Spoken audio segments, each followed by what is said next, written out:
ভাতটা বেড়ে নে, আর দাদাকেও বেড়ে দে। সারাদিন তো এক অক্ষরও পড়বি না, শুধু অমলের কথা ভেবেই দিন কাটিয়ে দে। মা, তুমি কি যা তা বলছো? হ্যাঁ, আমি তো যাতাই বলছি।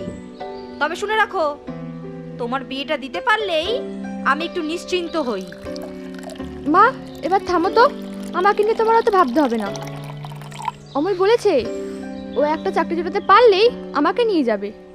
আর চাকরি জোটাতে না পারলে তোকে নেবে না? মা, কি যে বলো না। ওর মাথায় চিন্তা আছে। সে ছেলে মানুষ, আর ছেলে মানুষদের নিজের পায়ে দাঁড়াতে গেলে একটু সময় তো লাগে। এটুকু সময় তাকে দিতে পারবে না। আমিও দেখবো ও তোর জন্য কি করতে পারে।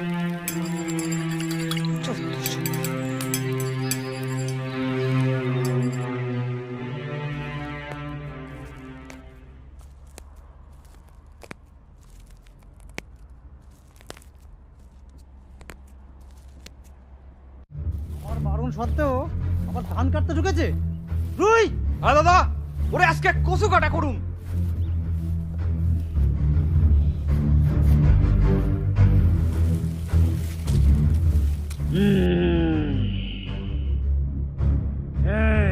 ওকে আজ কেটেই ফেলবো।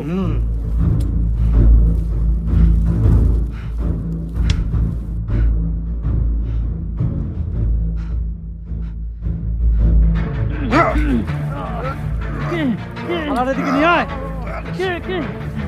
নিয়ে আয় শালার দিকে।